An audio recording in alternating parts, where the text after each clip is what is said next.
नमस्कार. क्षमा फूडीज झोनमध्ये आपले स्वागत. जवळपास 400 वर्षांचा इतिहास असलेला खानदेशामध्ये शुभकार्य, लग्न, दिवाळी, आखजी यांच्यासारख्या सणांना हमखास केला जाणारा पारंपरिक पदार्थ दराबा कसा करायचा हे आपण बघणार आहोत. पेढ्यापेक्षाही मऊ असलेला खानदेशातील हा प्रसिद्ध दराबा करण्याची A to Z प्रोसेस आपण या व्हिडिओमध्ये बघणार आहोत. अनेक टिप्स सहित पांढरा शुभ्र लोण्यासारखा मऊ दराबा कसा करायचा हे बघण्यासाठी हा व्हिडिओ शेवटपर्यंत जरूर बघा. खानदेशातील प्रसिद्ध असलेले हे दराबा लाडू केवळ गहू, साखर, तूप या 3 पदार्थांपासूनच केले जातात. यासाठी मी इथे 1 किलो गहू घेऊन ते धुवून घेत आहे. त्यामुळे यातील कचरा आणि धूळ निघून जाते. आता यामध्ये पाणी घालून पुन्हा हे गहू आपल्याला 20 ते 25 मिनिटांसाठीच झाकून ठेवायचे आहे. या गव्हांना मोड आणायचे नाही. यातलं पाणी सगळं निथळल्यावर आपल्याला हे गहू दडपून ठेवायचे असतात. दडपून ठेवण्यासाठी मी येथे 4 पदरी कॉटनची जाड चादर घेतली आहे आणि याप्रमाणे हे गुंडाळून असे ठेवून द्यायचे. असे केल्याने पांढरी शुभ्र सोजी निघते. दाखवल्याप्रमाणे गहू गुंडाळून त्यावर झाकण ठेवावे आणि हे गहू तुम्हाला वेळ असल्यास 2 दिवस असेच झाकून ठेवायचे असतात. वेळ नसल्यास किमान 24 तास तरी ठेवावेच लागतात.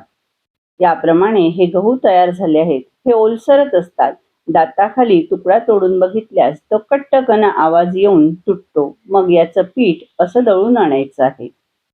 गहू किंचित ओलसर असल्याने याप्रमाणे याचं पीठ तयार होतं. आता हे पीठ आपल्याला चाळून घ्यायचं आहे.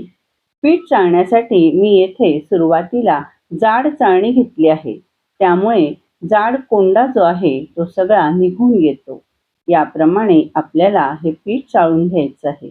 हे बघा, असा हा जाड कोंडा आपल्याला काढून टाकायचा आहे. आता मी मैद्याची चाळणी लावली आहे आणि याने आपण ही पिठी चाळून घेणार आहोत.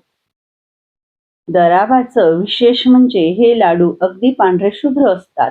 यासाठी सुजी आपल्याला पांढरी शुभ्र चाळून घ्यावी लागते. आणि आता ही चाळलेली सुजी पुन्हा आपल्याला एखाद्या भांड्याला असं घट्ट कापड लावायचं. मी आता याला खाली अशी गाठ मारली आहे, म्हणजे हे सुटत नाही, सैलही पडत नाही. वाळून घेतलेली सुजी ही आपल्याला कापडावरची थोडी थोडी टाकून चमच्याने किंवा हाताने फिरवून घ्यायची आहे.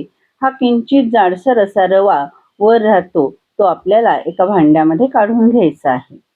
हा अगदी बारीक असलेला रवा सुद्धा गाळून घेऊन लाडूमध्ये आपण वापरणार आहोत. हे बघा, याप्रमाणे पांढरी शुभ्र अशी ही सुजी तयार झाली आहे. हे लाडू करण्यासाठी 4-5 दिवस आधीपासूनच तयारी केली जाते. 200 ग्रॅम रवा आणि 650 ग्रॅम एवढी सुजी 1 किलो गव्हाची मिळाली आहे. जाडबुडाचं पातेलं मी तापायला ठेवलं आहे. आता यामध्ये आपण 300 ग्रॅम तूप टाकून घेणार आहोत.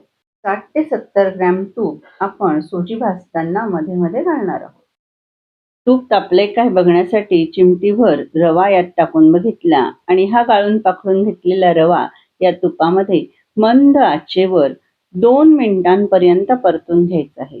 दराव्याच्या लाडूचं वैशिष्ट्य म्हणजे संपूर्ण सुजी ही अतिशय मंद गॅसवर भाजायची. आता यामध्ये आपण चाळून घेतलेली सुजी 2 वेळा टाकून घेणार आहोत. एकदम हलवता येत नाही, म्हणून पुन्हा एकदा ही सुजी सगळी टाकून घ्यायची आहे. ही सुजी भाजणं हे अतिशय संयमाचं काम आहे. जराशी देखील गॅसची फ्लेम मोठी झाली तर पार लाडूचा विचका होऊन चव बदलू शकते. सुरुवातीचे काही मिनिटं सुजी भाजताना खूप जड जाते.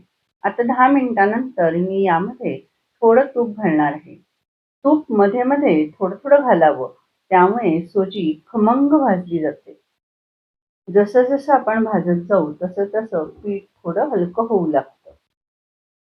दळून आणलेली गव्हाची सुजी गाळून लगेचच भाजायला घेतल्यास लाडूला अप्रतिम चव मिळते. तसेच मधून मधून तूप घातल्यास विशिष्ट प्रकारचा खमंगपणा येतो. त्यामुळे सुजी ही 1-2 दिवस न ठेवता लगेचच भाजायला घ्यावी. असे मधून मधून यामध्ये थोडे थोडे तूप घालावे.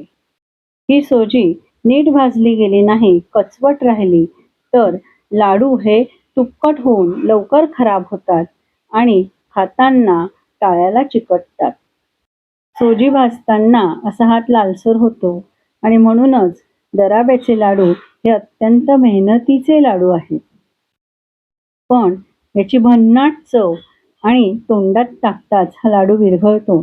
त्यामुळे एकदा खाल तर नक्कीच खातच राहाल आणि याची चव कधीही विसरणार देखील नाही. असं जवळपास तुम्हाला 50 ते 55 मिनिटं ही सोजी अतिमंद गॅसवर भाजत राहायची आहे. या लाडूला 400 वर्षांचा इतिहास असून हे लाडू रेवा खोऱ्यामध्ये प्रथमतः केल्या गेल्याचा इतिहासामध्ये दाखला मिळतो. कोणत्याही ऋतूमध्ये हा लाडू अतिशय पौष्टिक आहे. हिवाळ्यामध्ये ऊर्जा देणारा तर उन्हाळ्यामध्ये थंडावा निर्माण करणारा असा हा दराबा तुम्ही वर्षभरात केव्हाही तयार करून खाऊ शकता. आता ही पिठी म्हणजे सोजी परतताना हलकी झाल्याचं तुम्हाला दिसत आहे आणि याला असं तूपही सुटल्याचं दिसतंय. म्हणजेच सोजी पूर्णपणे खमंग खरपूस अशी भाजत आली आहे. तरी देखील ही अजून 10 मिनिटं मंद गॅसवर आपल्याला परतत राहायचं आहे. सोजी भाजताना जर तूप जरासं कमी घातलं तर भाजायला थोडा जास्त वेळ लागतो.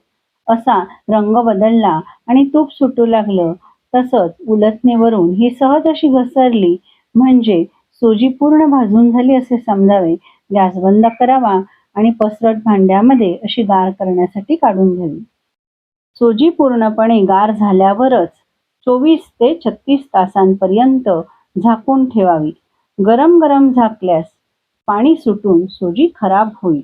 घाई असेल तर किमान 24 तास तरी अशी सोजी मुरवायला ठेवावी. परंतु गरम गरम सोजीमध्ये साखर घालत नाही, त्यामुळे दराब्याची चव बिघडते. अशी गार झालेली ही सोजी आपल्याला अशी फोडून घ्यायची आहे, कारण यातलं तूप हे थिजल्यामुळे ही अशी घट्ट होते. दराब्याचा लाडू हा रगडून रगडूनच करायचा असतो. दोन्ही हातावर ही सोजी जितकी तुम्ही रगडाल तितकी ही बघा पांढरी शुभ्र होऊ लागते. गाईचं तूप घेतल्यामुळे लाडू हा पूर्णपणे पांढरा शुभ्र होत नाही. म्हशीचं तूप घेतल्यास लाडू हा याहूनही पांढरा शुभ्र होतो.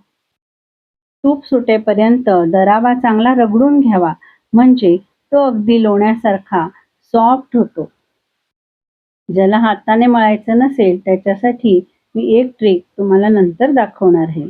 आता आपण मिक्सरच्या भांड्यामध्ये 2 ते 3 चमचे साखर घेऊन चमचाभर वेलची दाणे घालून वेलचीची पूड करून घेणार आहोत. साखरेमुळे वेलचीची पूड लवकर होते. आता या दराब्यामध्ये आपल्याला साधारणपणे पाऊण पट ही पिठी साखर टाकायची आहे. ही पिठी साखर मी घरीच करून घेतली आहे. यामध्ये पिठी साखर आता घालून पुन्हा हा दराबा चांगला रगडून एक करून घ्यायचा आहे. साखरेचं प्रमाण हे तुमच्या आवडीप्रमाणे कमी जास्त करू शकता. हे लाडू करण्यासाठीच्या सगळ्या टिप्स मी तुम्हाला आता या ठिकाणी देत आहे. गहू तुम्ही कोणतेही घेतले तरी चालतील. गहू भिजवून घेतल्यानंतर साधारणपणे 2 ते 3 दिवस जर दडपून ठेवले तर पांढरी शुभ्र पिठी येते. ताजे ताजे किंचित ओलसर गहूच पिठीसाठी दळून आणावे आणि आणल्याबरोबर आपल्याला सोजी बारीक चाळणीने किंवा बारीक कापडाने गाळून घ्यायची आहे. सोजी गाळून झाल्यावरती लगेचच ती भाजली असता लाडूची चव विशिष्ट प्रकारची अप्रतिम अशी येते. आणि दुसरं म्हणजे जर तुम्हाला लगेच सोजी भाजायला वेळ नसेल तर सोजी ही फ्रीजमध्ये ठेवावी. वरती ठेवल्यास तिचा रंग बदलतो आणि लाडूच्या चवीतही फरक पडतो. सोजी भाजताना साधारणपणे 1 किलो गहू असेल तर निम्मे तूप घेतलं जातं. आपण या ठिकाणी कमी तुपामध्ये सोजी भाजली आहे, त्याची चव ही अजूनही अप्रतिम लागते आणि म्हणून आपल्याला भाजण्यासाठी 50 ते 55 मिनिटं लागले. साखर घातल्यावर याप्रमाणे चांगलं रगडून घेतलं आहे आणि रगडायचं नसेल तर असं मिक्सरमध्ये हे 1-2 मिनिटापर्यंत तूप सुटेपर्यंत फिरवून घ्यायचं आहे, म्हणजे तुमचं काम अगदी सोपं होतं. पांढरा शुभ्र लोण्यासारखा मऊ असलेला हा दराब्याचा लाडू खानदेशाचा पारंपरिक गोड पदार्थ आहे. हा लाडू करण्यासाठी एवढी मेहनत लागत असून देखील आजही घराघरांमध्ये सणासुदीला हा लाडू आवर्जून केला जातो. आता हा दराबा रगडून रगडून तयार झाला आहे. हा दराबा खाण्याची एक विशिष्ट पद्धतही आहे. तुम्ही खानदेशात गेल्यात तुम्हाला दराबा हा याप्रमाणे चमच्याने घेऊन डिशमध्ये खायला मिळेल किंवा आयत्या वेळी लाडू वळून दिला जातो. मी अर्धा दराबा हा डब्यामध्ये काढून ठेवत आहे. एअरटाईट डब्यामध्ये हा लाडू साधारणपणे 3 ते 4 महिने खराब होत नाही. पाण्याचा अंश यामध्ये अजिबात नसल्यामुळेच हा लाडू लवकर खराब होत नाही. मात्र एअरटाईट डब्यामध्येच ठेवावेत, अन्यथा याला तुपकट वास येऊ लागतो. जसजसं हा लाडू अजून मुरू लागतो तसतसं खाताना याची अप्रतिम चव तोंडात रेंगाळते. नेहमीच्या लाडवांप्रमाणेच हे लाडू असे वळून घ्यायचे आहेत. गहू भिजवण्यापासून ते पीठ मुरेपर्यंत 5 ते 6 दिवस जातात आणि अप्रतिम असा हा दराबा तयार होतो. ही रेसिपी तुम्ही नक्की ट्राय करून बघा. कमेंट बॉक्समध्ये कमेंट करा, व्हिडिओला लाईक करा आणि या रेसिपीचा व्हिडिओ तुमचं मित्रमंडळ आणि नातेवाईकांपर्यंत जरूर शेअर करा. आणि हो, चॅनेलला सबस्क्राईब तर तुम्ही केले असेलच, नसेल केले तर लगेच जाऊन करा. आणि हो, नोटिफिकेशन सर्वात आधी मिळावे यासाठी बेल आयकॉनवर क्लिक करा. धन्यवाद.